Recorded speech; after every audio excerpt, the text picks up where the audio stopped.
Olá, tudo bem com você? Vou falar hoje de uma questão que abarca direito penal e direito processual penal, uma questão básica que é o lugar do crime. Eu vejo que muita gente, muitos estudantes, mesmo às vezes um pouquinho em fases mais avançadas, acabam confundindo um pouco a definição, o conceito de lugar do crime, na perspectiva da diferença entre o direito penal e o Código de Processo Penal e o direito processual penal. Porque nós temos no artigo 6º do Código Penal, de 1940, o Código Penal brasileiro, a definição do lugar do crime, e ali adota a chamada teoria mista ou da ubiquidade, né? Que, ou seja, considera-se o lugar do crime o lugar da ação ou da omissão, ou seja, onde se praticou o crime, ou onde se produziu o resultado ou deveria produzir-se o resultado. Você tem a adoção chamada teoria mista ou da ubiquidade, porque ela acaba adotando a teoria da atividade, que é o lugar da ação ou da omissão, como também a teoria do resultado, lugar onde o resultado se produziu. Então, ou seja, para fins de aplicação da lei penal brasileira, considera-se o lugar do crime o lugar da ação ou da omissão, bem como onde se produziu o resultado ou deveria produzir-se o resultado. Essa é a definição do lugar do crime para os fins da aplicação da lei penal brasileira. Mas ela não pode se confundir, você não pode confundir essa definição com a aplicação, a determinação do lugar do crime para os fins do processo penal. Ou, como diz o Rogério Greco, ela serve para resolver um problema de direito penal internacional e não para a definição da competência interna. Ou seja, então, aquela definição do lugar do crime do artigo 6º do Código Penal não vai nos servir para definir a competência processual penal. Ou seja, não serve como critério de definição da competência interna em razão do lugar. Ela serve, sim, para resolver o problema, saber se a lei brasileira aplica-se àquele fato infracional criminoso praticado. Uma questão de onde se aplica a soberania brasileira quanto à lei penal ou não, mas não no tocante à soberania quanto à lei processual. Porque a lei processual vai se aplicar, competência em razão do lugar, conforme as regras do artigo 70 do Código de Processo Penal. Ou seja, considera-se o lugar de infração para fim de determinação da competência interna e da competência em razão do lugar, que é uma competência relativa, considera-se o lugar onde a infração se consumou, ou, sendo caso de tentativa, onde se realizou o último ato da tentativa.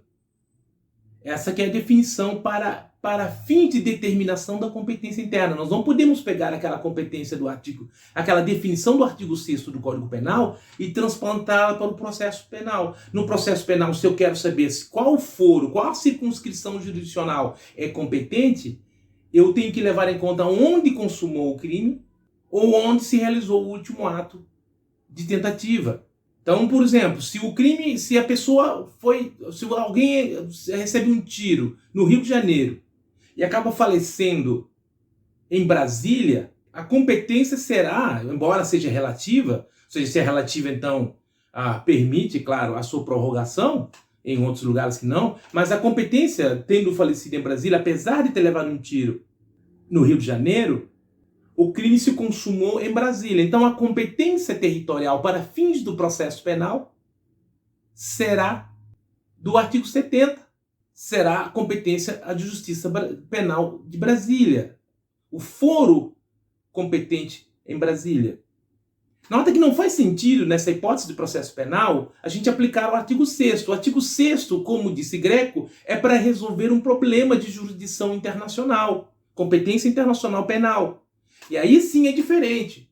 E aí a gente precisa pensar agora uma outra situação, que é um exemplo até dado por Greco. Imagina que alguém na Argentina mande uma carta-bomba para o Brasil. E, é claro, o destinatário, ao receber a correspondência, ao abri-la e adiciona, claro, o dispositivo e a bomba explode. Então nós temos a ação aconteceu na Argentina. E o resultado ocorreu no Brasil. Aí nós precisamos do artigo 6º do Código Penal. Aplica-se a lei brasileira onde a ação ou omissão ocorreu e também onde resultou ou poderia e deveria resultar o crime. Então, nessa hipótese, nós aplicamos a teoria da ubiquidade, ou a teoria mista, que é muito útil, porque se a gente aplicasse, por exemplo, a teoria da atividade no Brasil, ou seja, a ação aconteceu na Argentina, então a teoria da atividade nos levaria a não punir o agente no Brasil, já que se fosse adotada a teoria da atividade, a ação não aconteceu no Brasil, então não seria o caso de crime brasileiro. E se a Argentina adotasse a teoria do resultado, ou seja, o crime não consumou-se, o resultado não se produziu na Argentina, nessa hipótese também a Argentina não poderia punir o agente. Então, se a gente adota, nessa hipótese, o Brasil adota a teoria da atividade e adotasse a teoria da atividade e a Argentina adotasse a teoria do resultado, o agente que mandou a bomba ficaria impune, quer seja na Argentina, quer seja no Brasil. Então, assim, o artigo 6º então resolve uma questão de saber quando que a lei brasileira se aplica em detrimento, ainda que considerando a lei de outro país. Essa que é a regra do artigo 6º do Código Penal.